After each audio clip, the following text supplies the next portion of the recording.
বলে কোনো কথা নেই, আবার গেলাম এই সামনে যাবি, কোনো কথা নেই, আবার গেলাম এই বেড়া যাবি, হ্যাঁ করে কোনো কথা নেই না। তো কাছে যেই কইলাম রিক্সাওয়ালা নাকি এত গোলাম গোলাইতাছি বেড়া ঘুমাইছো নাকি, সকাল থেকে দেখি তোরে ওরে না কাইকে ঘুমা, সকাল থেকে দেখি তোরে না কাইকে ঘুমা, আমি যাব বন্দর থেকে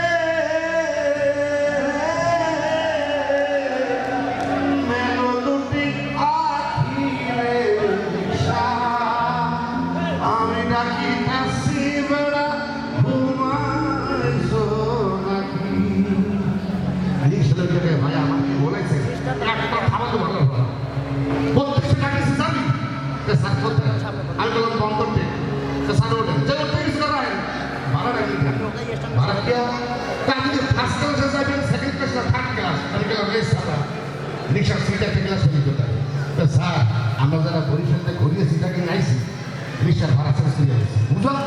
তো ফার্স্ট ক্লাসে লইতাম সৌজা রাস্তা দিয়ে প্যাডের পানি গুলো হবে নিচে ফার্স্ট ক্লাস ভাড়া দেবেন 120 টাকা, তো সেকেন্ড ক্লাস স্যার সোজা রাস্তাতে না যাই তো বাংলাদেশের ভর্তি লইতাম নিচে সেকেন্ড ক্লাস ভাড়া দেবেন 80 টাকা, থার্ড ক্লাস স্যার কিছু মনে হয়নি আমি সিটে বই থাকলে হিরোর নাম আপনি চালাই যাই ভাড়া দিয়ে 80 টাকা, কি আওয়াজ করলেন না কেমন লোক। ছোটবেলার ছোট্ট একটা ঘটনা কই, আমি লেখাপড়ায় মারাত্মক স্পট, এত স্পট এত ভালো মেধা কেউ কল্পনা করতে পারবে না, মানে এক ক্লাসে 5-6 বছর না থাকলে ভালোই লাগে এইরকম রেজাল্টে কেন আমার বাবা এই সাদা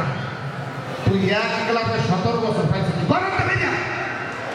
মাকে খবরদার আমার পোলার গালাগালি করবো না, ফেটে করছি আমি কি সমস্যা কি, তোমার পোলা এক ক্লাসে 17 বছর আর ওর লেভেল পোলা 5-6 করে ডিগ্রি করে ঘর সংসার করতেছে, বরটা বের করো মাকে খবরদার পোলার গালাগালি করো না, ওর রেজাল্ট খারাপ করছে অসুবিধা নেই, তোমার টাকা পয়সা আছে প্রত্যেকটা বিষয়ের পর মাস্টারকে দেখ মানে আমার সোনা কি সুন্দর রেজাল্ট করে, মা যেহেতু বলছে আব্বা প্রত্যেকটা বিষয়ের পর মাস্টারকে দিয়েছে যাতে ভালো রেজাল্ট করে, পরের ফাইনাল পরীক্ষার রেজাল্ট দিতেছে, রেজাল্ট নিয়ে পাশে ঢুকছি বাপ গায়ে সামনে দিকে কাছে গেছি, ওর সময় তোমার রেজাল্ট আছে না, আমি একটু ভয় ভয় গেলাম, ভয় আব্বা দিয়েছে তুই ফার্স্ট হয়েছে একটু শরীরে গেলাম, আব্বা ফার্স্ট হইতে পারি সমস্যা পড়ছে, এই সেকেন্ড হয়েছে আমি বললাম আব্বা না সেকেন্ড হইতে গেছিলাম কিন্তু একটু সমস্যা ছিল হইতে পারি না, এই থার্ড হইছো আমি বললাম আব্বা থার্ড হইতে গেছিলাম কিন্তু একটু বিপদে পড়ছিলাম হইতে পারি না, এতগুলো মাস্টার কি বলেছি তুই ফার্স্ট সেকেন্ড থার্ড নাই ফেল করছো, আমি বললাম আব্বা ফেল করতে পারি না একটু সমস্যা পড়ছিলাম, তো কি করছো, আমি বললাম স্যাররা সবাই মিললে আমার ভালোর পিন্নি আর এক ক্লাস নিচে নামাই দিস, ভালো কথা, আমি বললাম স্কুলে যাবো না মাদ্রাসায় যাবো না আমার ব্যবসা করবো, তো আমি ব্যবসা শুরু করে দিয়েছি পোলট্রির ব্যবসা, ব্যাংক থেকে টাকা পয়সা লোন লইছি, একটা মুরগি একটা আন্ডা ভরে নালার হলো না, আমি বাবার কাছে কইলাম দেখেন আব্বা লেখাপড়া করি না ঠিক ছিল মাদ্রাসা যাই না ঠিক ছিল কিন্তু যে আপনি ধরিয়ে ব্যবসা করে দিতেছেন মরে একটা মুরাই একটা আন্ডা ভরে না হ্যাঁ আমি আন্ডা ভরিয়ে ব্যাংকের টাকা শোধ দিব, বাপ করতে চেতিস না আজকে রাইতে বেলা প্রত্যেকটা মুরগি কানে কানে যেয়ে ক কালকে সকালবেলা যদি 2টা করে ডিম না দেছো বার্ড ফ্লুর কথা আছে না বস্তার ভিতরে হাঁটাই মাটিতে বুঝতে তুমি, আমি বললাম হ্যাঁ পর আরে যাই ক মুরার কাছে মৌতের বই সবারই আছে, রাইতের বেলা মশারিটা জাগাইয়ে প্রত্যেকটা মুরগির কানে কানে কইলাম হন চান্দুরা ব্যাংকে বহু টাকা আমি ঋণ হয়ে গেছি, কালকে যদি 2টা করে ডিম না দেছো মরছো বস্তার ভিতরে হানতামো বার্ড ফ্লুর কথা কইয়ে শ্বাস করে এলাম, পরের দিন সকালবেলা যাই দিয়ে কাম হয়ে গেছে, প্রত্যেকটা মুরগি 2টা করে ডিম দিয়েছে কিন্তু একটা মুরগি কোনায় একটা ডিম পেরে চুপচাপ ঝিমায়, আমি গেলাম এই দইতে গেলাম কি মেয়ে আছে ওই একটা আন্ডা পারছো স্যার আমার মাফ করেন, আমার ধমকে প্রত্যেকটা মুরগি ডিম পারছে তুই একটা পারছো কা, স্যার ওই একটা আন্ডা পারতে জীবন 3বারে বাইরেছে 3বার ঢুকছে, বললাম হ্যাঁ কা স্যার যে ধমক দিয়ে গেছেন আমি ডিম পারবো কেমন আমি তো মোরগ হ্যাঁ পরে তো একটা পারছি, যাক এই দুঃখ পেশাল ঘটনা থইয়া মনের দুঃখে একটা বিয়ে করিয়ে বইলাম, বড়ি নিয়ে যখন বাসায় ঢুকছি আবার বাপের সামনে সামনে দিকে মাইটা কেটা বাবা একটু গান পছন্দ করতো, আমি কইলাম অনেক কষ্ট হইয়া বাসের হ্যান্ডেল ধরিয়া ঝলতে ঝলতে আনছি আব্বজান হাতে আমার টোসা পড়ছে দামি জোতা হ্যাঁ ছেড়ছে বাসে করিয়া আনতে পারি নাই বাপ কয়ে বাসে আনতে পারো না হারাইলে সময় দেখি না কইলাম ও পিয়া ও মোর পিয়া আজকে সহালে মুই করছি আরে বিয়া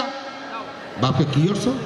তুই বিয়ে করছো তুই আমার জাইনা আয়া জিগাইয়া বিয়ে করতি আমি বউরা সুন্দর করিয়ে খরচ করে লই যেতাম তুই আমরা না জিগাই বিয়ে করছো কা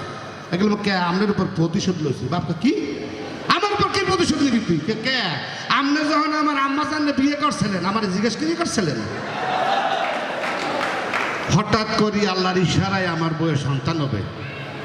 হাসপাতালে ভর্তি করলাম হঠাৎ দেখো হাসপাতালে আরেক দম্পতির খুব ঝগড়া ভদ্রলোক ডাক্তারকে ডাকে কইতেছে ডাক্তার সাহেব আমার মিসেসকে হাসপাতালে ভর্তি করছি কথা আছে বলেন আমার যদি মেয়ে হয় নাম রাখবো টমেটো আর যদি পোলা হয় নাম রাখবো শশা ডাক্তার বলে কেন আমার বড় ভাই বহু চেষ্টা করি আল্লাহ পাক তার 15 বছর একটা মাই দিতেছে উনি ফলের ব্যবসা করে ফলের লগের নাম মিশিয়ে লাগছে কমলা এরপরে একটা আল্লাহ দেশের নাম রাখছে বেদানা এরপরে একটা মাইয়া হয়েছে নাম রাখছে আঙুর তা আমি তো সবজির ব্যবসা করি স্যার যদি মাইয়া হয় নাম রাখবো টমেটো যদি বলা হয় নাম রাখবো শশা 2 ঘন্টা পর ডাক্তার যখন ফিরছে লোকজন দরে গেছে মানে স্যার কি হয়েছে ডাক্তারকে কনগ্রাচুলেশন আপনার তো অনেক লাকি নেন ডাক্তার সাহেব আমার হয়েছে কি আর আপনার সালাদ হয়েছে সালাদ মানে শশা হয়েছে টমেটো হয়েছে এবার আমরা একটু গানের দিকে চলে যাই নাকি গানের পক্ষে কারা আছেন গানের পক্ষে কারা আছেন হাতটা দেখতে চাই ওকে একটু গরম হবে না নরম হবে ওকে